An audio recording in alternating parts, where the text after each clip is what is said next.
Hello friends, आप सब लोगों का इस ई लर्निंग प्रोग्राम के अंदर बहुत बहुत स्वागत है।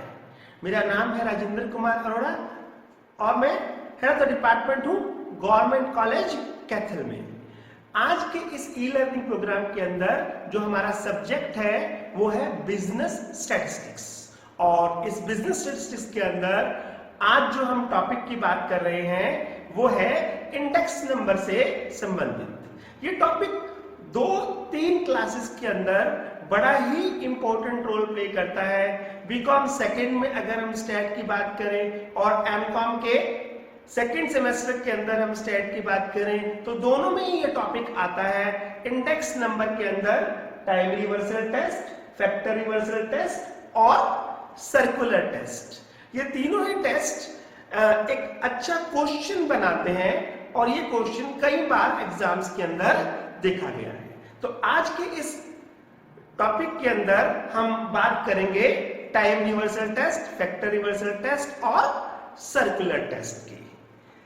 अब देखिए, इंडेक्स नंबर तो आप सब लोगों ने पढ़े ही हैं। इंडेक्स नंबर में क्या रहता है? एक रहता है बेस ईयर और एक रहता है करंट ईयर। हमारे पास बेस ईयर का भी डाटा रहता है, करंट ईयर का भी डाटा रहता है, और हम इंडेक्स नंबर की मदद से ये समझने की कोशिश करते हैं कि बेस ईयर के कंपैरिजन में करंट ईयर के अंदर डाटा में कितना चेंज हुआ। और इंडेक्स नंबर को कैलकुलेट करने के लिए अलग अलग प्रोफेसर्स ने अपने अलग अलग फार्मूलाज दिए हुए हैं जो कि आपने प्राइस इंडेक्स नंबर्स के अंदर पढ़े। तो आज हम इसी टॉपिक को आगे बढ़ाते हैं और बात करते हैं सबसे पहले टाइम रिवर्सल टेस्ट की। ये जो टाइम रिवर्सल टेस्ट है ये प्रोफेसर फिशर का दिया हुआ है। प्रोफेसर फिशर ये मानते हैं कि एक इंडेक्स नंबर को कैलकुलेट करने के लिए जो फॉर्मूला होना चाहिए वो ऐसा फॉर्मूला होना चाहिए जो टाइम रिवर्सल टेस्ट को सेटिस्फाई करता हो। तो सबसे पहले ये जानने की कोशिश करते हैं कि ये टाइम रिवर्सल टेस्ट है क्या।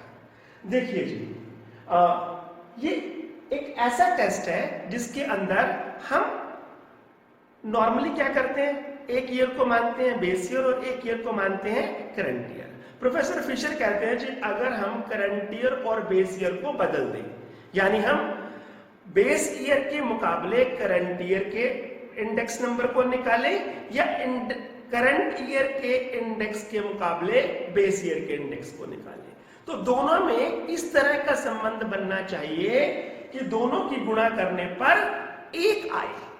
Like it should provide the same ratio between one point of comparison and the other no matter which of two is taken as base year. यानी कि नॉर्मली क्या रहता है, P01 लेते हैं हम, that means 0 is a base year and 1 is a current year. Professor Fisher कहते हैं कि अगर हम P01 की जगह क्या लें, P10, यानी हम करंट ईयर को बेस ईयर से क्या कर दें, इंटरचेंज। अगर हम ऐसा करते हैं तो हमने क्या कर दिया, टाइम को रिवर्स कर दिया। दैट मीन्स करंट ईयर को बेस ईयर में शिफ्ट कर दिया और बेस ईयर को करंट ईयर में शिफ्ट कर दिया। Like for example P01, 0 is the base year and 1 is the current year, and in case of P10, 1 is the base year and 0 is the current year. That means we have reversed the time. देखिए, अगर ऐसा होता है तो professor Fisher क्या कहते हैं, वो कहते हैं जी टाइम रिवर्सल टेस्ट कोई फॉर्मूला तब सेटिस्फाई करेगा जब हम उन दोनों को मल्टीप्लाई करें तो क्या आ जाए, एक आ जाए, या फिर P01 is equal to 1 by P10। अगर इस तरह का सहसंबंध है तब तो कोई भी फॉर्मूला हमारा टाइम रिवर्सल टेस्ट को सेटिस्फाई करता है, नहीं तो नहीं। अब हम क्या करते हैं, एक एक करके ये समझने की कोशिश करते हैं कि कौन कौन से फॉर्मूले प्रोफेसर फिशर द्वारा दिए इस टाइम रिवर्सल टेस्ट को सेटिस्फाई कर पा रहे हैं और कौन कौन से फॉर्मूले उसको सेटिस्फाई नहीं कर पा रहे हैं। तो पहले बात करते हैं किसकी, लेस्पैरे ने जो फॉर्मूला दिया है उसके अंदर क्या है, P01 की बात करें तो sigma P1 Q0 divided by sigma P0 Q0, that means हमने जो प्राइस चेंज की बात लेस्पायर के फॉर्मूले में की है कि current year price divided by base year price तो रहेगा, लेकिन क्वांटिटी कौन सी रहेगी? क्वांटिटी बेस ईयर की रहेगी। यही बात हम कहां समझ के हटे हैं? अभी जब हमने प्राइस इंडेक्स नंबर्स किए थे तो हमने इस फॉर्मूले को बड़े ध्यान से समझा था। अब देखिए हमने क्या किया, पहले तो P01 लिया, ओके फाइन, एक फॉर्मूला निकल आया हमारा। अब हमने क्या किया, टाइम को रिवर्स कर दिया, that means P10, that means now 1 is a base year and 0 is a current year. और अगर ऐसा करते हैं तो फॉर्मूले में क्या परिवर्तन होगा, ऊपर वाले सारे 1 0 हो जाएंगे और नीचे वाले जो सारी 0 है वो 1 हो जाएगी। That means sigma P0 Q1 divided by sigma P1 Q1 multiplied by 100। तो हमारे ये दो फॉर्मूले आ गए, P01 का भी आ गया और P10 का भी आ गया। अब आगे बात करते हैं जी, अगर हम इन दोनों को मल्टीप्लाई करें तो क्या आना चाहिए? 1 आना चाहिए। लीजिए जी, हमने इसको मल्टीप्लाई कर दिया, P01 मल्टीप्लाइड बाय P10, और अगर हम देखें इनकी मल्टीप्लिकेशन करने के बाद this is not equal to 1, that means the answer is no. No means Laspeyres formula does not satisfy time reversal test. चलो अब अगले फॉर्मूले की बात करते हैं, पैशेस फॉर्मूला। पैशेस फॉर्मूला ने क्या कहा? पैशेस ने जो अपना प्राइस इंडेक्स नंबर का फॉर्मूला दिया वो क्या था, P01 is equal to sigma P1 Q1 divided by sigma P0 Q1। जो पिछले फॉर्मूले के मुकाबले पैशेस ने चेंज किया वो क्या किया कि यहां जो क्वांटिटी है वो कौन सी ली, वो बेस ईयर के मुकाबले करंट ईयर की क्वांटिटी को लिया। तो ऐसा करने से उनका ये फॉर्मूला तैयार हो गया। अब इसी फॉर्मूले में अगर हम ये चेंज करें कि करंट ईयर को बेस ईयर से कन्वर्ट कर दें और बेस ईयर को करंट ईयर से, तो फॉर्मूला क्या बनेगा, P10, और ऊपर वाले सारे 1 0 हो जाएंगे और 0 1 हो जाएंगे। तो जो नया फॉर्मूला आया वो क्या आ गया, sigma P0 Q0 divided by sigma P1 Q0 multiplied by 100। ये दो फॉर्मूले हमारे तैयार हो गए। अब हम इस पर क्या लगाते हैं, time reversal test. That means इन दोनों को मल्टीप्लाई करते हैं और ये जानने की कोशिश करते हैं कि क्या ये 1 आ रहा है। देखिए जनाब, ये 1 नहीं आ रहा। That means Paasche's formula does not satisfy the time reversal test. अब जानने की कोशिश करते हैं कि क्या प्रोफेसर फिशर का अपना फॉर्मूला टाइम रिवर्सल टेस्ट को सेटिस्फाई करता है या नहीं। देखिए ये है प्रोफेसर फिशर का फॉर्मूला। उनके लिए क्या है कि उन्होंने क्या किया, जो पहले फॉर्मूला दिया लेस्पायर ने और दूसरा फॉर्मूला दिया पैशे ने, उन दोनों को मल्टीप्लाई करके उनका अंडर रूट निकाल दिया उन्होंने और मल्टीप्लाई बाय 100 किया। तो ये किन्होंने फॉर्मूला बनाया, प्रोफेसर फिशर ने। और इस फॉर्मूले के अंदर 0 is a base year and 1 is a current year. अब हमें इस पर क्या लगाना है, टाइम को इंटरचेंज करना है। टाइम को इंटरचेंज कर देंगे तो क्या हो जाएगा, P10। Now 1 is a base year and 0 is a current year. अगर हम ऐसा करते हैं तो जो फॉर्मूला है ऊपर वाला वो चेंज हो जाएगा, ऊपर वाले सारे 1 0 हो जाएंगे और 0 1 हो जाएंगे और नया फॉर्मूला क्या निकलेगा, sigma P0 Q1 divided by sigma P1 Q1 multiplied by sigma P0 Q0 divided by sigma P1 Q0 का अंडर रूट मल्टीप्लाइड बाय 100। तो ये दो फॉर्मूले हमारे तैयार हो गए और इस पर हमने क्या लगाना है, टाइम रिवर्सल टेस्ट। अब हमने टाइम रिवर्सल टेस्ट में दोनों को मल्टीप्लाई किया और मल्टीप्लाई करने के बाद क्या आया हमारा answer, 1। That means professor Fisher का फॉर्मूला टाइम रिवर्सल टेस्ट को सेटिस्फाई करता है। तो इसके बाद अगला देखते हैं मार्शल एजवर्थ। मार्शल एजवर्थ ने भी अपना इंडेक्स नंबर को कैलकुलेट करने का एक फॉर्मूला दिया है। उन्होंने ज्यादा कुछ नहीं किया, उन्होंने वही पहले दो फॉर्मूलों को उठाया और उठाकर प्लस कर दिया और प्लस कर दिया तो क्या बन गया हमारा फॉर्मूला P01 का, sigma P1 Q0 plus sigma P1 Q1 divided by sigma P0 Q0 plus sigma P0 Q1 multiplied by the 100। यानी उन्होंने उन दोनों के फॉर्मूला को जोड़ दिया। जोड़ने के बाद एक फॉर्मूला तो निकला किनका, प्रोफेसर मार्शल एंड एजवर्थ का। अब उसी फॉर्मूले पे अगर हमने टाइम रिवर्स किया तो ये एक और नया फॉर्मूला तैयार हो गया। अब इन दोनों फॉर्मूलाज पे अगर हम टाइम रिवर्सल टेस्ट लगाएं, दैट मींस इन दोनों को मल्टीप्लाई करें तो क्या इसका आंसर एक आता है? Exactly the answer is 1। That means the answer is yes. That means कि मार्शल एजवर्थ का जो इंडेक्स नंबर कैलकुलेशन का फॉर्मूला है वो टाइम रिवर्सल टेस्ट को सेटिस्फाई करता है। ये तो था हमारा टाइम रिवर्सल टेस्ट। अब हम बात करते हैं किसकी? Factor reversal test. टाइम में हमने टाइम को इंटरचेंज किया था, अब हम बात करते हैं किनकी? फैक्टर्स की। फैक्टर्स के अंदर जो हम मेरी मेन बात रहेगी वो रहेगी प्राइस एंड क्वांटिटी, यानी हम दो फैक्टर्स को लेंगे। चलिए सबसे पहले तो ये जानते हैं कि फॉर्मूला दिया इन्होंने प्रोफेसर फिशर ने, और उनके हिसाब से इंडेक्स नंबर कैलकुलेट करने का जो फॉर्मूला है वो ऐसा होना चाहिए, it will provide the interchange of two items without giving inconsistent results. कि अगर हम दो आइटम्स को इंटरचेंज कर दें तो हमारे रिजल्ट्स इनकंसिस्टेंट नहीं आएंगे, कंसिस्टेंट आएंगे। और ये दो आइटम्स कौन कौन सी हैं? One is price and other is quantity. It should permit interchange of price and quantities without giving inconsistent results. That means what? That means two results multiplied together should give true value of the ratio. अब देखिए जी, इस फॉर्मूले को अगर हम detail में समझने की कोशिश करें तो हमारे जो फैक्टर्स हैं क्या है? प्राइस, और दूसरा क्या है? क्वांटिटी। तो प्राइस इंडेक्स को अगर हम क्वांटिटी इंडेक्स से मल्टीप्लाई करेंगे तो क्या आना चाहिए? Value index. Exactly.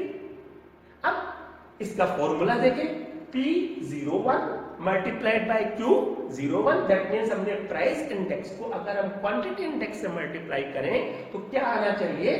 Sigma P1 Q1 divided by sigma P0 Q0। और इसका मतलब क्या है? ये है वैल्यू इंडेक्स। तो अगर हमारा फॉर्मूला इस टेस्ट को सेटिस्फाई कर रहा है तब तो हम कहेंगे कि हमारा फैक्टर रिवर्सल टेस्ट हो गया। चलिए एक एक करके चेक करते हैं। सबसे पहले लेस्पायर के फॉर्मूला को लेते हैं, भाई क्या ये फॉर्मूला फैक्टर रिवर्सल टेस्ट को सेटिस्फाई करता है?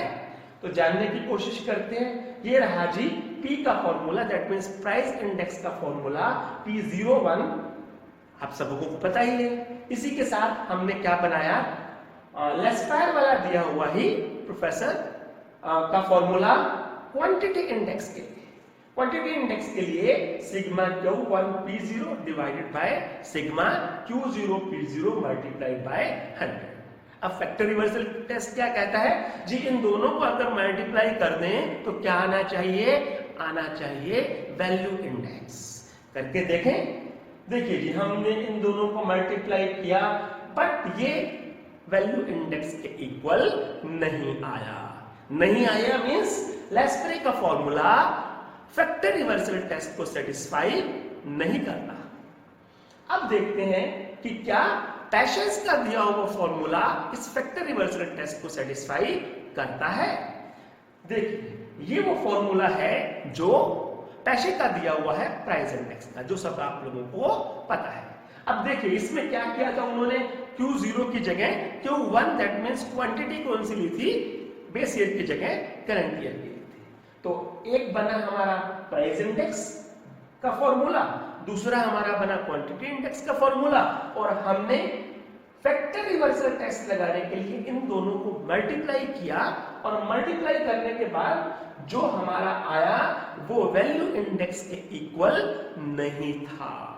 दैट मींस पैशेस का दिया हुआ फॉर्मूला भी हमारा फैक्टर रिवर्सल टेस्ट को सेटिस्फाई नहीं करता। अब देखते हैं कि क्या प्रोफेसर फिशर का दिया हुआ फॉर्मूला फैक्टर रिवर्सल टेस्ट के लिए उन्हीं के खुद के फॉर्मूले को सेटिस्फाई करता है या नहीं करता। प्रोफेसर फिशर ने जो अपना फॉर्मूला दिया है वो लेस्पैयर और पाशे को मल्टीप्लाई करके अंडर रूट निकाल कर दिया हुआ है। ऐसे ही ये प्राइस इंडेक्स का फॉर्मूला, ये क्वांटिटी इंडेक्स का फॉर्मूला, और जब हमने इन दोनों को मल्टीप्लाई करके देखा कि क्या ये वैल्यू इंडेक्स के इक्वल है, जी हाँ, ये वैल्यू इंडेक्स के इक्वल है। दैट मींस ये फॉर्मूला फैक्टर रिवर्सल टेस्ट को भी सेटिस्फाई करता है।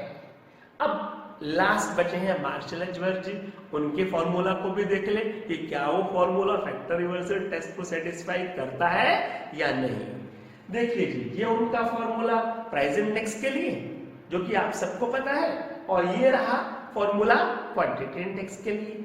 इन दोनों को हमने क्या किया, मल्टीप्लाई।